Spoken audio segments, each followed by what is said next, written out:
Isang mapagpalaya at malayang araw sa ating lahat, klase. Maligayang pagdating para sa Baitang Pito, Pilipinas sa Timog Silangang Asya. At ang ating tatalakayin sa araw na ito ay mga paraan at mga patakarang kolonyal na ipinutupad ng mga mananakop sa Timog Silangang Asya. Alamin natin kung ano-ano nga ba ang iba't ibang mga patakaran na kanilang ipinatupad upang higit na mahawakan ang mga Asyano at mapasunod sa kanilang kagustuhan. Gayon din, ang ilan sa mga ito ay tunay na sila'y nakinabang para sa pag-unlad ng kanilang bayan. Halika't simulan natin ang ating talakayan. Kaugnay nito, narito ang mga layunin na dapat nating matamo matapos ang ating talakayan. Ang una ay naiisa-isa mga patakarang kolonyal sa Timog Silangang Asya.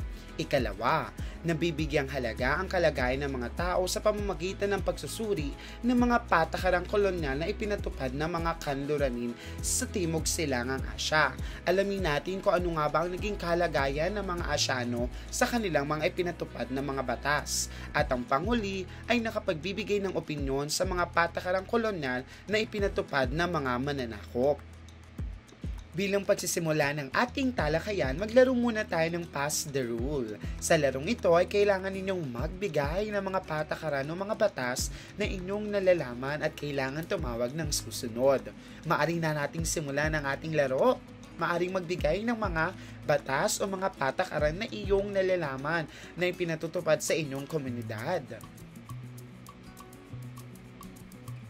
Magaling! Ang mga batas na ito, mga patakaran na ito, ay katulad din sa mga patakarang kolonyal na kung saan ay tumutukoy sa mga batas o mga alituntunin o mga programang ipinatutupad ng mga nasa kapangyarihan o yung mga matutukoy nating mga mananakop noong panahon ng mga pananakop sa ating bansa. Ngayon naman ay alamin natin ang mga pamamaraan ng pananakop ng mga Europeo o mga kanluranin sa Asya, higit lalo sa Timog Silangang Asya. Ang isa sa kanilang mga ginamit ay ang tinawag nating divide and conquer. Ibig sabihin, pag-aaway-awayin muna nila ang mga Asyano at gagawan nila ng mga issue upang sila ay magkawatak-watak. Kapag nagkawatak-watak ang mga mamamayan, ay sisimulan ng sakupin ng mga mananakop ang bawat teritoryo at ang bawat mamamayan ng Asya. Ito ang tinatawag nating divide, pagsira-sirain o paghiwa-hiwalayin at saka sasakupin. Ikalawa naman kanilang ginawang paraan ay tinatawag nating power of God. Gumamit din ang mga kanluranin ng relihiyon upang mapasunod ang mga tao. Dahil ngang madaling mapasunod ang mga Pilipino at ang mga Asyano ng panahong iyon, ay mabilis silang nakuha ang loob ng mga Asyano ng mga kanluranin at sila'y napasunod at naging mga Kristiyano sa pamamagitan ng power of God. At ang panghuli ay tinatawag nating friendly approach. May mga kanluranin ang ginamit ay pagkakaibigan. Gumamit sila ng paraan na kung saan ay pakisamahan, pakisalamuhaan, at magkaroon ng pagkakaibigan sa isa't isa. At kapag nakuha na ang loob ng mga Asyano o kaya ng kanilang mga sasakuping mga tao, dito na nila gagawin ang kanilang intensyon. Isa sa mga nasakop ng mga kanluranin sa Timog Silangang Asya ay ang Pilipinas, kung kaya dito sumiklab ang Espanya sa pananakop sa mga Pilipino at sila'y nagpatupad ng mga patakarang kolonyal tulad ng Polo y Serbisyo. Ang Polo y Serbisyo ay ang pagkakaroon ng sapilitang paggawa sa mga Pilipino na mayroong mababang pasahod o kung minsan ay walang sahod. Tinatawag sa Ingles ang polo y serbisyo bilang forced labor. Ikalawa, may tinatawag tayong bandala na kung saan ay ibinibenta ang mga produkto ng mga Pilipino sa mga Espanyol sa mababang halaga. So, ibig sabihin, lugi ang mga Pilipino sa kanilang pagbebenta sapagkat sila ay hindi nakatatanggap ng tamang pagbayad sa kanilang mga produkto. Ikatlo ay nagkaroon din ng reduksyon. Reduce, ibig sabihin, mas mabilis na mapapasunod ng mga Espanyol ang mga Pilipino kung sila ay nasa iisang komunidad o nasa iisang lipunan o teritoryo lamang. Kung kaya't ang mga nakatira sa kabundukan, sa mga malalayong tirahan ay kanilang inilagay sa isang pueblo na kung saan ay mabilis nilang makikita ang mga ginagawa ng mga Pilipino. Ika-apat ay yung tinatawag nating tribute o tributo. Ito naman ay ang sapilitang pagbibigay o pagbabayad ng buwis sa pamahalaan ng Espanya. So, ibig sabihin, kailangan magbigay ng tribute o tributo ng bawat Pilipino sa pamahalaan ng Espanya. Matapos sa mga Espanyol ay sinakop din ng mga Amerikano ang mga Pilipino matapos na malagdaan ang kasunduan sa Paris na kung saan ipinagbenta ang mga Pilipino sa mga Amerikano na nagkakahalaga ng $20 million. Isa sa mga kaisipan ng mga Amerikano ng kanilang sakupin ang Pilipinas ay ang tinatawag nating white man's burden. Ibig sabihin, pasanin ng lahing puti ang mga Asyano. Responsibilidad ng mga lahing puti na paunlarin, gawing sibilisado at maging maunlad ang pamumuhay ng mga Asyano. Ikalawa naman ay pinatupad din nila o nagkaroon din ng tinatawag nating benevolent assimilation. Nagkaroon ng pagkakatatag ng mga military implementation upang mapasunod ang mga Pilipino sa kagustuhan ng Amerikano. Ang benevolent assimilation din ay ang pagkakaroon na ipasok ang mga Pilipino sa mabuting pamamaraan. Kaya't mula sa military na pamahalaan ay nagkaroon ng civil government. Nagkaroon din sila ng tinatawag nating batas tiding smack dapi na kung saan ay nagkaroon ng pagkakataon ang mga Pilipino na pamahalaan ng kanilang sariling bansa ngunit sa pamamagitan ng paggabay ng mga Amerikano. Dito na itatag ang pamahalaang Commonwealth na ang nangunang pangulo ay walang iba kundi si Manuel L. Quezon. Sa panahon naman ni Manuel A. Rojas ay naipatupad ang tinatawag nating parity rights na kung saan nilagdaan ni Manuel A. Rojas ang parity rights upang pautangin ang Pilipino o ang Pilipinas ng malaking halaga ng pera upang maipatayo muli ang mga infrastruktura sa ating bansa kapalit na magamit ng mga Amerikano ang likas na yaman na mayroon ang Pilipinas. So, ibig sabihin, inutakan tayo ng mga Amerikano upang makuha ang ating mga likas na yaman dahil sila ang dahilan kung bakit nasira ang Pilipinas nang nagkaroon ng ikalawang digmaang pandaigdig. Isa rin sa nasakop na bansa ng mga kanluranin ay ang Indonesia na nasakop ng Netherlands. Itinatag ng Netherlands ang tinatawag nating Dutch East India Company, isang malaking kumpanya na kung sanay nang mamahala sa pagpapalitan ng produkto, higit lalo ang pagkuha sa mga spices. Kung kaya't ang kanilang punteriya talaga ay ang Indonesia sa paniniwala na narito ang Spice Island. Sa pamamagitan ng Dutch East India Company ay umunlad ang ekonomiya ng Netherlands. Matapos nito, sila rin ay nagpatayo ng tinatawag nating Batavia na kung saan ay maitutulad at maihahambing natin sa walled city sa Manila o ang Intramuros. Ang Batavia ay isang malaking pamayanan o lipunan na kung saan ay para lamang sa mga Olandes o mga nakaaangat na mga Indones. Isa rin sa kanilang pinatupad na patarang kolonyal ay ang sistemang kultural.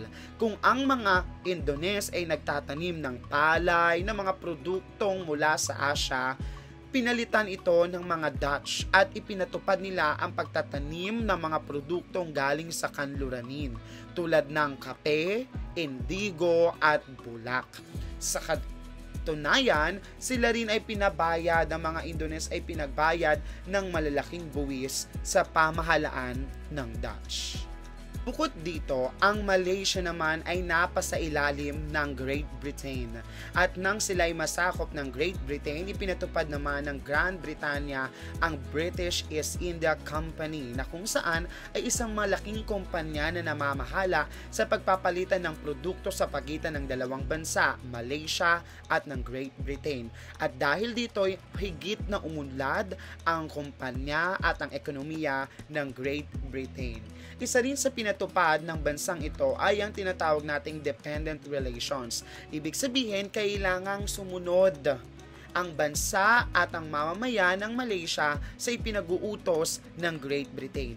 parang puppet government. Kung anong iutos ng Great Britain dapat susundin ng mamamayan ng Malaysia.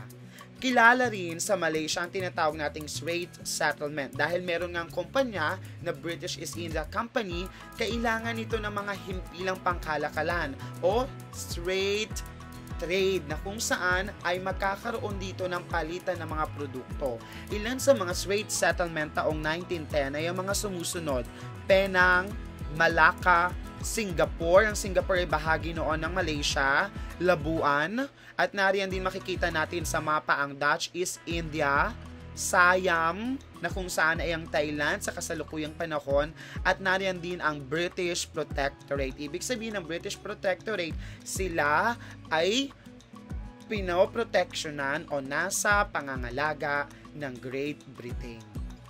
Dumako naman tayo sa Burma na sa kasalukuyang panahon ay kilala bilang Myanmar. Ang Burma ay nasakop din ng Great Britain at ang Burma ay nagsilbing tambakan o bagsakan ng mga produktong mula sa India dahil ang India ay ang jewel of crown ng Great Britain. At kung may mga produkto na meron sa India ay kailangan nila ng market at nakita nila ang Myanmar bilang market o kung saan ibebenta ang mga produktong nalikas sa India. Ang Burma o Myanmar ay nagsilbi bilang protectorate. Ibig sabihin, ito ay pangangalaga at pinangangalagaan ng mga Great Britain. Kung titingnan natin ang mapa, kaya't ginawa at sinakop ng Great Britain ng Myanmar upang maproteksyonan ang jewel of the crown, ang India, mula sa mga malalapit na bansa tulad ng China, Vietnam, Laos at Thailand. Iba naman ang naging sistema ng pananakop ng France sa Indochina. Pag sinabi nating Indochina, ito'y binubuo ng tatlong bansa, Vietnam, Laos at Cambodia. Kung kaya tinatawag sila bilang French Indochina sapagkat ang mga bansang ito ay nasakop ng France.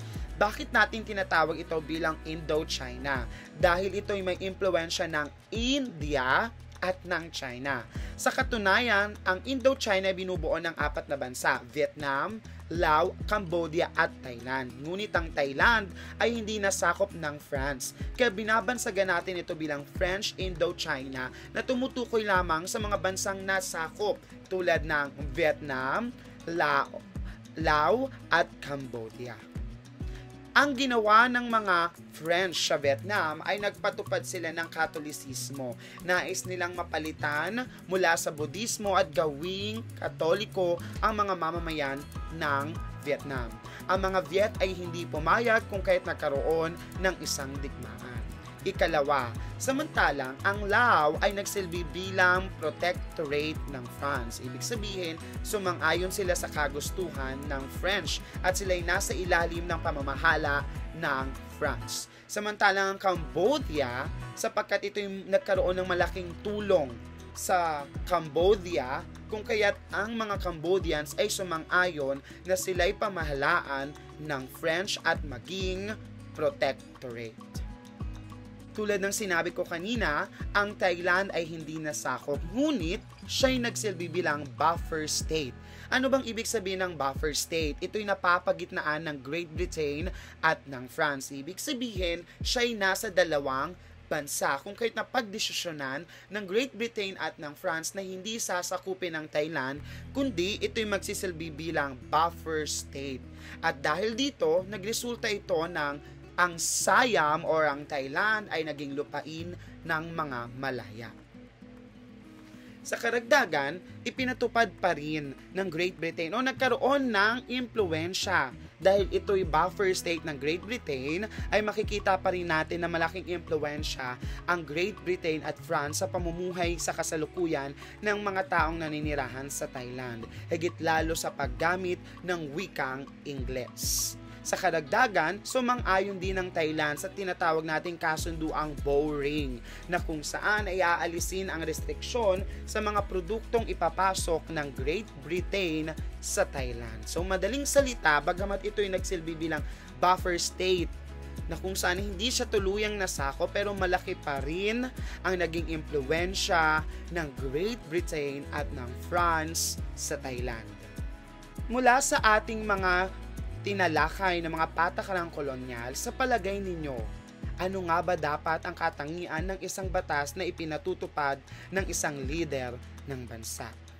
Bakit mahalaga na ang isang batas ay makatao? Tulad ng sinabi ni Joaquin Phoenix, it takes nothing away from a human to be kind to an animal. Bakit kailangan na ang isang batas ay makatao at hindi nanlilibak ng ibang tao? Pangalawa, sinabi ni Mahatma Gandhi, the greatness of humanity is not in being human, but in being humane. Maging makatao tayo sa ating kapwa. At dapat sa paggawa ng batas, isa sa mga katangian ay dapat ito ay makatao, katanggap-tanggap, hindi nagkakaroon ng diskriminasyon at pantay para sa lahat. At higit lalo para sa kabutihang panlahat. At bilang pagtatapos, kumpletuhin muna natin ang ating talahanayan ng mga bansang kanluranin at ang mga bansang kanilang sinakop sa Timog Silangang Asya bilang pagbabalik tanaw. Para sa Netherlands, ang bansang sinakop nito ay Magaling, Indonesia. Samantalang ang Great Britain ay Malaysia, Singapore at Myanmar. Ang Estados Unidos at ang Espanya ay Magaling, Pilipinas. Ang France, Mahusay, Vietnam, Cambodia at Laos. At ang buffer state ng France at Great Britain ay walang iba kundi ang Thailand. Magaling, klase! Bilang pagtatapos, narito ang mga sanggunian na maaari ninyong gamitin upang higit na mapalawak, mapalalim ang inyong kaalaman sa mga patakarang kolonyal na ipinatupad ng mga kanluranin sa Timog Silangang Asya. Hanggang sa muli, paalam!